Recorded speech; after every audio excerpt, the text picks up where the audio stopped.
How we doing? Doing well, doing well. Good, good. Hey, folks, welcome to another IDT 507 podcast. We are moving along into our sort of major modules, modules 2 through 5, where we'll actually get into some content. Obviously, we did some good theory foundation over module 1, and you folks gave us your design goals for the semester. Which we will read. Yes, we will. I think promise. they came in yesterday. Yeah. So I haven't read them yet. Right. And as we mentioned before, if things change, adapt that and adjust it as you'd like throughout the semester. But yeah, so should we talk about module 2 or do let's talk about module 2, pre-telegraphy. Pre-telegraphy. Yeah.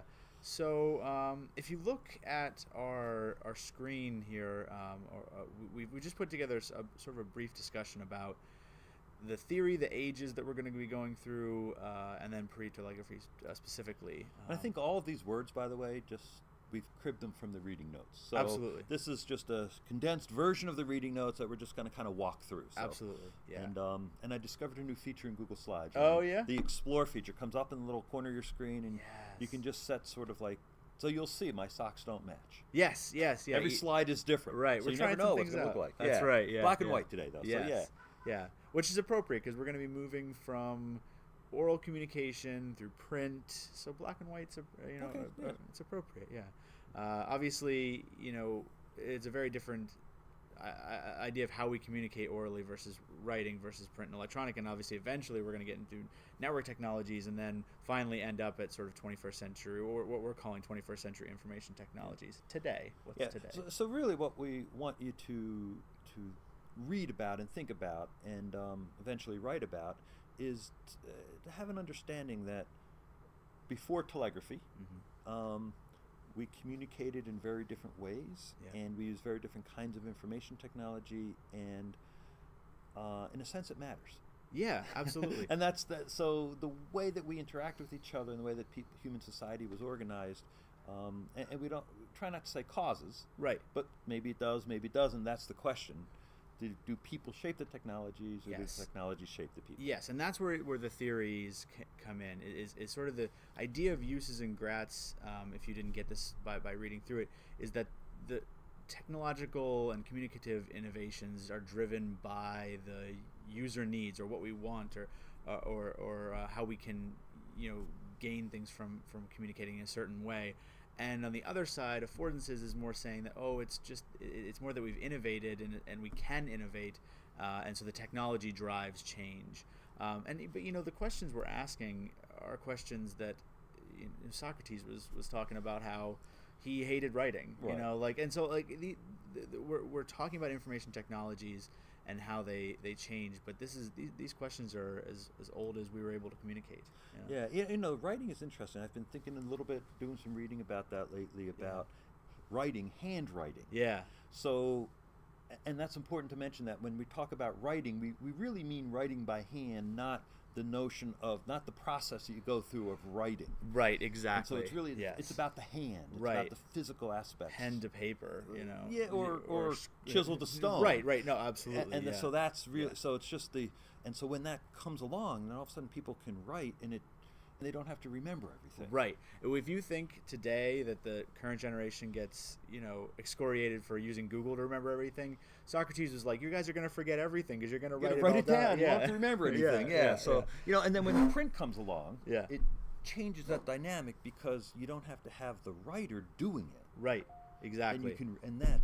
Then now all of a sudden you're reproducing, and that expands the way that people can communicate, and the audience and the range. Exactly. Yeah, and range is important because we're going to be talking a lot about time and space, or at least the readings are going to talk about nothing serious, just time and space. Right. Just the very time space continuum. No, but the idea that you could travel, that a message could travel faster than you can. Yeah. The old idea of a marathon being named for somebody running 26 miles to deliver a message that the naval, an attacking naval fleet was coming, and supposedly collapsing and dying. It meant that you couldn't travel faster than, your message couldn't travel faster than you could on feet or however else. Horseback. Yeah. Rocket ship. Rocket ship. Right, not quite. Yeah, that would be a little faster. Yeah. So and then so you can. So we're real. This is the pre-telegraphic era. Exactly. I'm a telegraph buff. Yeah, so I you did really a are, master's absolutely. thesis in the telegraph, and so for some reason I've decided, alone in the entire among others, that to me was the fundamental breakthrough. Yeah. Because that's when information could travel faster than a person. Right. Conquered space. Yeah, absolutely. And it conquered time. Conquered time, yes. Space we conquered with print because you can expand space. Good point, yeah. So that you can cover your space with your communications because you could bring it to them. Right, but exactly. We conquered time. Yeah, and it comes with a lot of other, so there's sort of hand-in-hand technological advancements. You have the telegraph and the railroad, and they're sort of connected and so deeply. And Chandler talks a lot about that. He really does, yeah, absolutely, which is really important, Yeah. And so what we're moving from this concept of what seemingly might be today thought of as like an ordinary thing, just a receipt, a piece of paper, but how extraordinary that really is. Well, and the reason we throw Levy in here when he talks about that receipt is that you could imagine a meditation on a telegram. Yeah. So the way that Levy would have done that, he said, well, you take this yellow, I think so, piece of paper, but it didn't just arrive. Like, how did those messages get on there? How did people, who carried that message? Right. And that's what he does with the receipt, is that you can derive from that method. Yeah. It's not a method I use, but I wish I could in some respects. But I mean, but that is something that people could do a thesis project on here in IDT. Like, you take that object, and how did that telegram or how did the tweet arrive? Right. What are all the connections behind the tweet? It didn't just show up on my phone. No. What's the institutional infrastructure that allows that tweet to show up? And that's what Levy does. Absolutely, yeah. And it's also way cool. It is, yeah. It gets you to think about. I mean, and maybe this is just me, but the first time I read Levy, and then the next time I got a receipt in my hand, it was just like, wow, this is interesting. Like, it has way more history than and machinations than you would assume when you normally see a receipt. Yeah.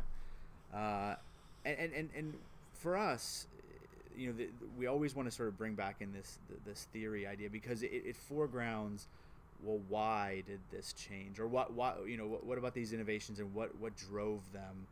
And Levy does focus more on the technology. I think so. Yeah. Versus Gleick, who maybe focuses more on the users behind the technology. Yeah. So like Gleick starts with the people. Right. He says, how do they, what are they doing? Right. And then, so in a sense, when you say what are people doing, they get to talk about.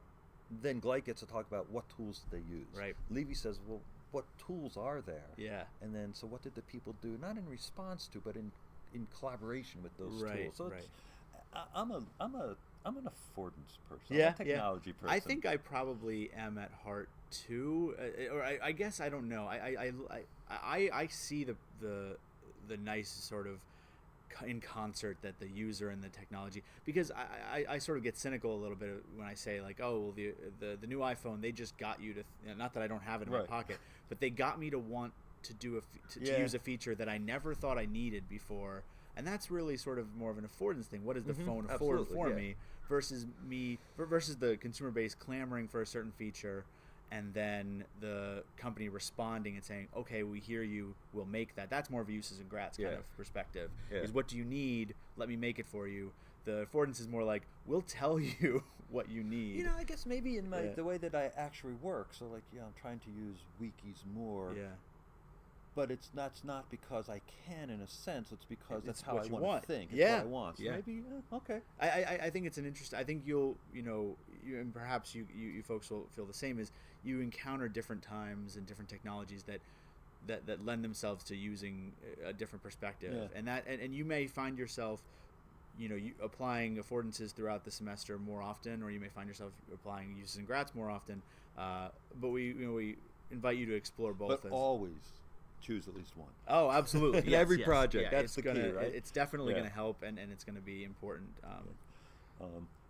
These are like disjointed. Now we're into Twitter in 1750. Like, how can that slide be? Right, exactly. Like, how can it be pre-telegraphic as well as discussing Twitter, right? But I did like that Darton article. I mean, I remember when we first came across that. Like, Information Society in the 14th century. I saw that show up on my list from Google Scholarship. Yeah. I gotta check that out. Absolutely. What could that be about? Yeah.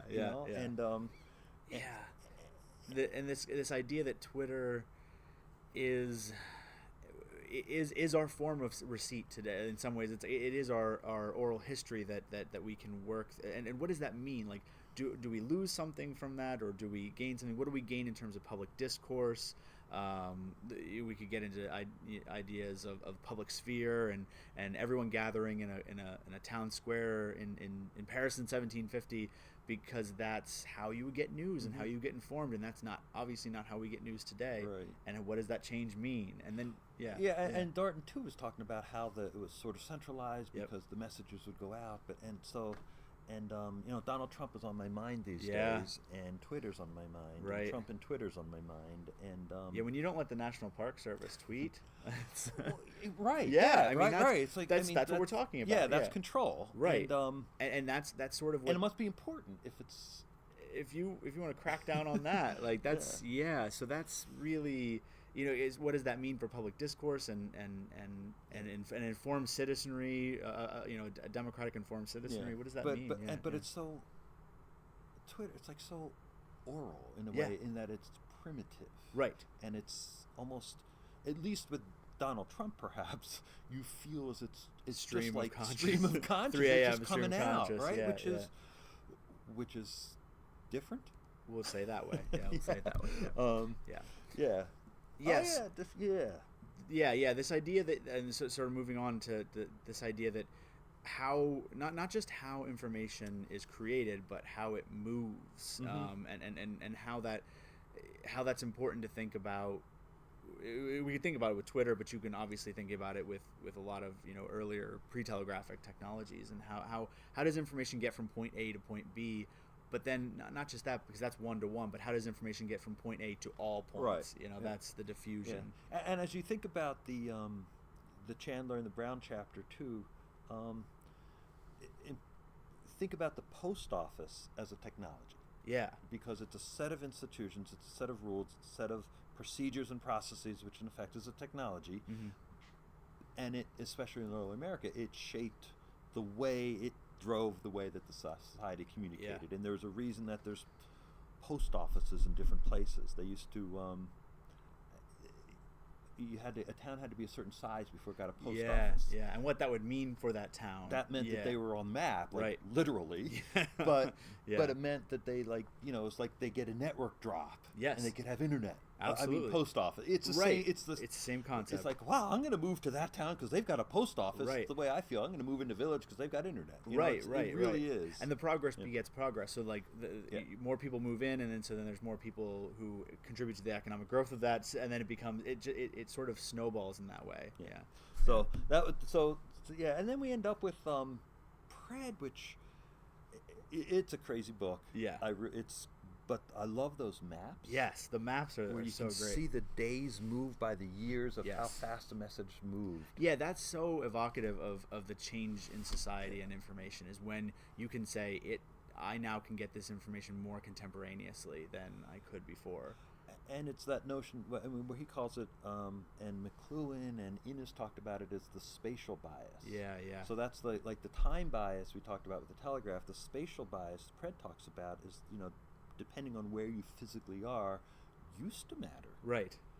To your relationship to information. And now the phrase the economist uses, distance insensitive. Yes. So there's so little that's distance sensitive that we do. Yeah, and that's on a global scale. And Pred's talking about it on a national scale, and now we're not only distance insensitive on a national scale, but on a global scale, which is incredible. And what it does, I think, is it gets into people's minds a little bit. Yeah. So I noticed that, especially with the undergraduate students, they don't have a sense of distance when they communicate.